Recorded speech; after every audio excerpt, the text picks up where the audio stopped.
I live in British Columbia and my family often hosts at our home because we live on a lake. However, I always get roped into watching the kids, which means I don't get to enjoy my life when we have guests. My husband will drink beer with his brother and dad, and my mother-in-law and sister-in-law will go on winery visits. I end up at the house responsible for my nieces and nephews. So last weekend I ensured I was under the influence when they showed up. My husband and his brother had to watch the kids because I was in no condition.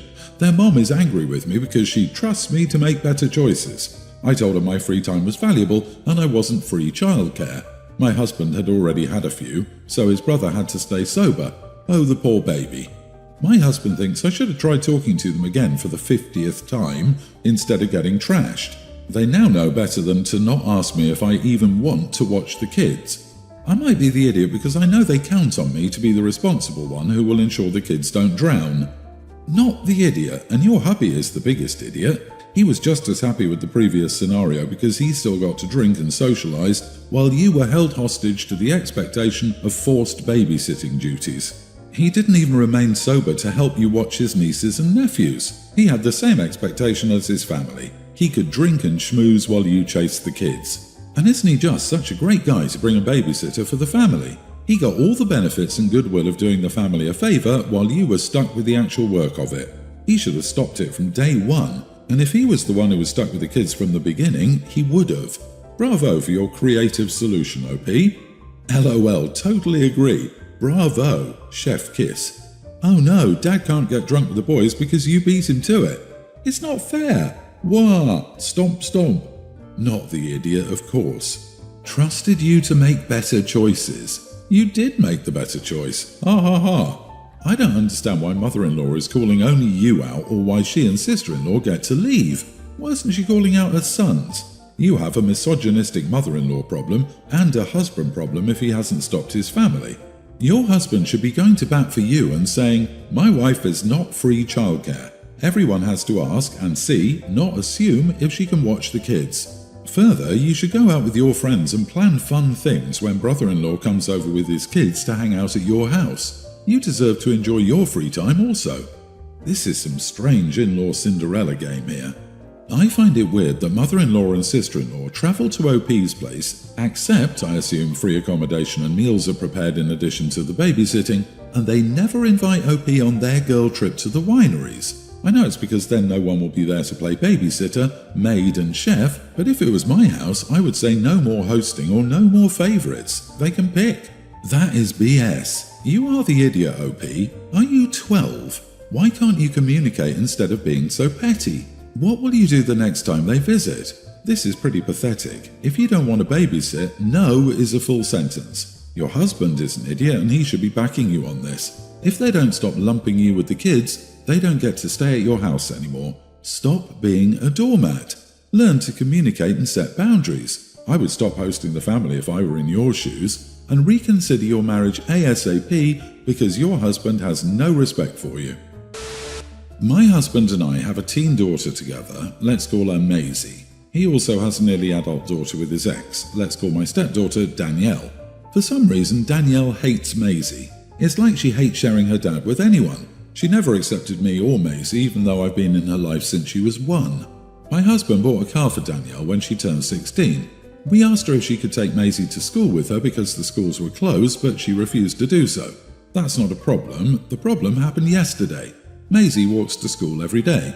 Yesterday, she sprained her ankle on her way back home. She saw Danielle driving by and waved for her to stop. Danielle stopped and asked her if she was hurt. She said yes. Danielle said okay and left.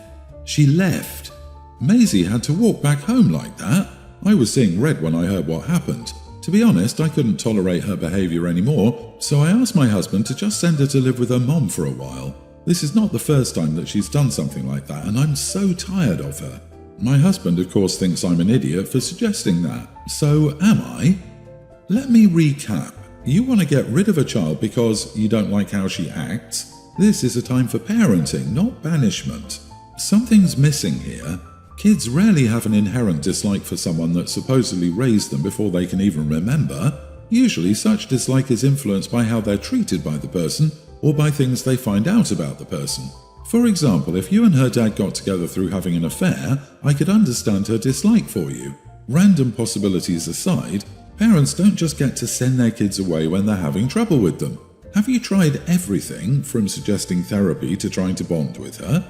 You know what's missing? 3-year age difference between the girls. OP, how long after he dumped his ex did he meet you, or was there an overlap?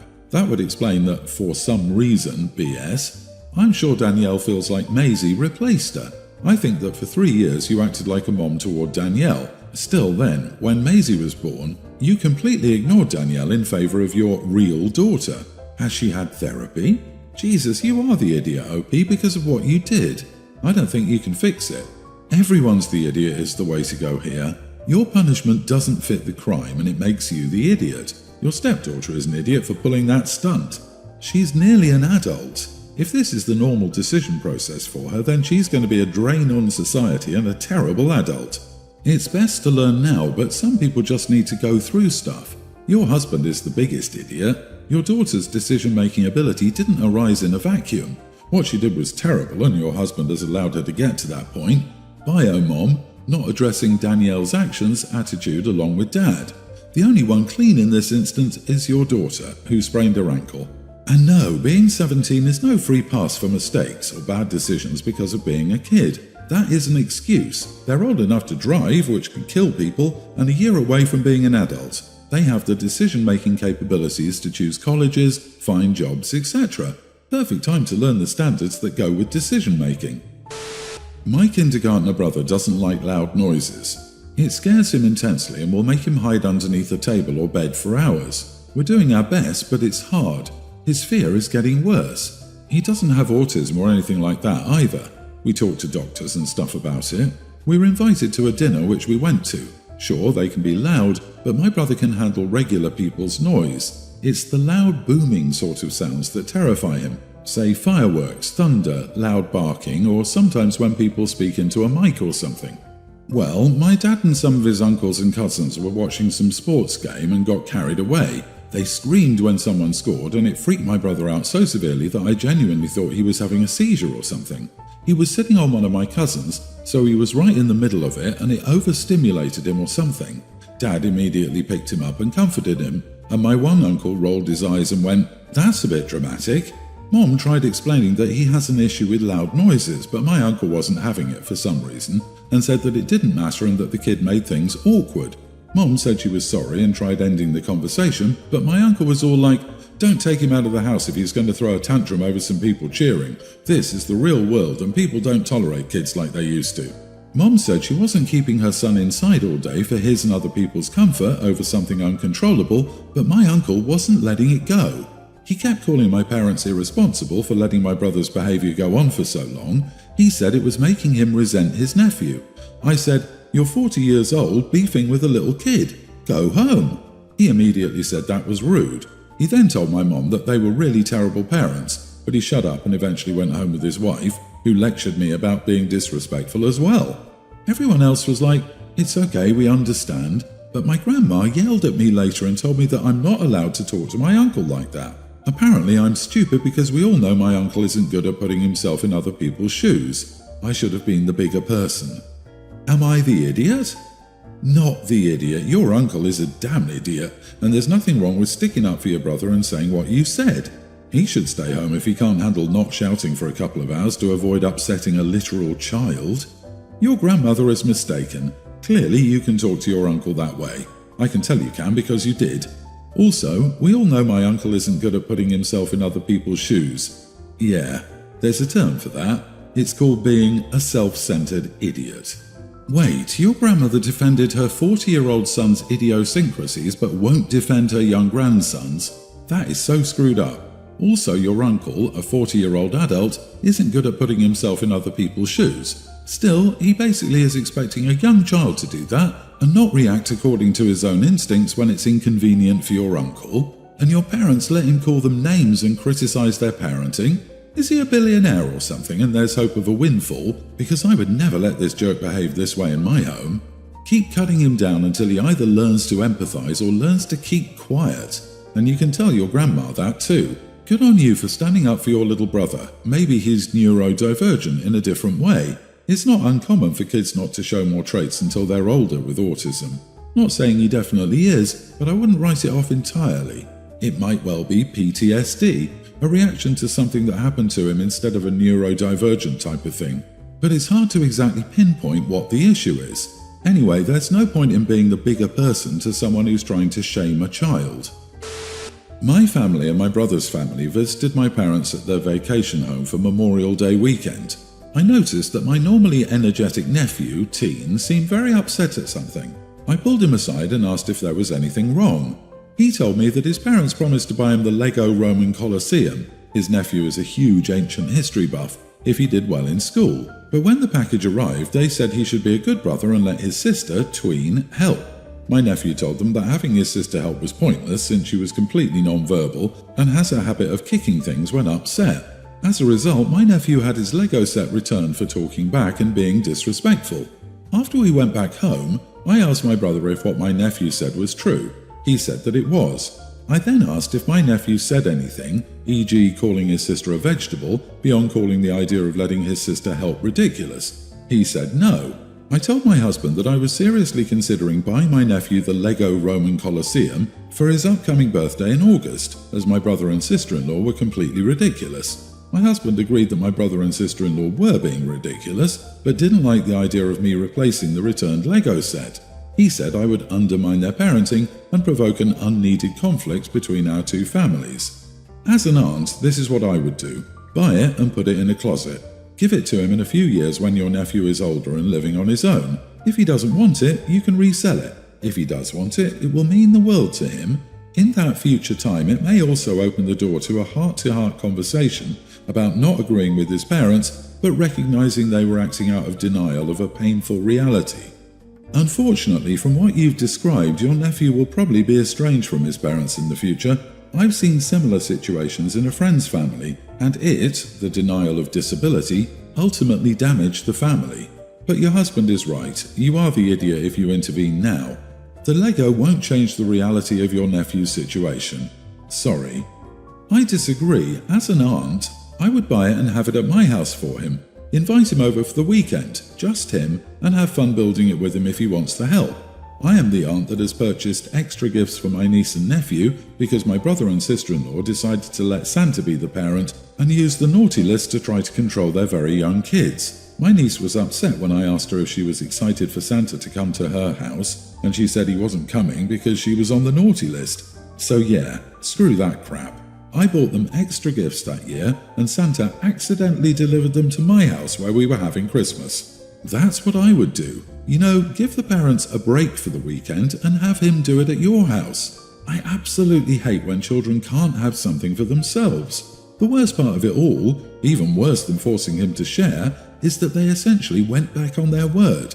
The deal was, do well in school, get the Lego set. He accepted and delivered. They did not. Amending their agreement to include your sister or else was a jerk move, a bait and switch. The kid will learn that the parents' words and promises mean nothing. The kid may end up resenting the sister too. So my roommates found out my big secret. I've been renting a house with 3 other girls, Stacey, Lynn and Rebecca. We're in year 1 of a 2-year lease together and have always gotten along. A few weeks ago, I found some pictures from my wedding and I was so happy that I posted them. A few hours later, my Facebook notifications were blowing up and I had several missed calls from my roommates. I didn't realize that, but they somehow didn't know and they're not happy. I don't understand this. They said that I lied to them by bringing another roommate in and have completely changed the dynamics of the house. I haven't though. My husband and I got married at 18 before I even started college. For practical reasons, we decided not to live together until I finished school and had the chance to gain some work experience. I've never had him visiting me any more than any other roommate had an overnight guest. I also lived with Stacey and Rebecca during college, and quite honestly, they had men over way more than he was ever there. Even now, while we do spend all of his leaves together and I make trips out as often as possible, it would never be anything that would violate a standard lease. They say it doesn't matter because he had the legal right to live here and I just blindsided them with that, putting them in an awkward position. Rebecca's parents are mad I was ever living with them because I'm in a different life stage. I didn't. They obviously know he's the only person I have a romantic relationship with.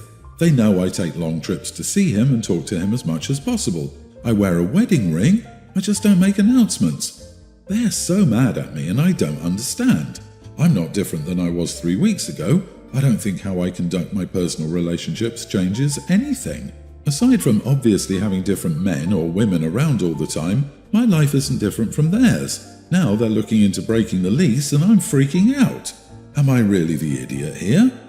Not the idiot. You didn't keep your husband a secret. They've met him and they know you travelled to see him. You wear a wedding ring.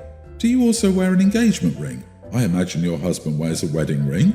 What on earth did they think your wedding ring was? They have a brain and can speak. One would think that after all this time they would have asked you why you wear a wedding ring. Why do you think he has a legal right to live there? His name isn't on the lease. He has no more right to live there than their boyfriends do. I think they've been misinformed that simply because they're married, he has a legal right to live on the property, which is inaccurate. I cleared that up with them ASAP. A pretty open secret. They've met him, they wear wedding rings. Who did they think he was? I'm surprised by all the animosity. I kept having to go back and ensure I didn't miss the part where you moved him in.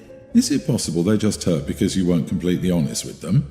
It does seem odd you've never once said, "my husband," but I have a co-worker who calls her husband Jeff, so I was a little surprised. But her marriage is not my business. Your roommates sound as if they chase drama and are reveling in their outrage and victimhood over this. Kind of ridiculous. The things people get upset about. Jeez.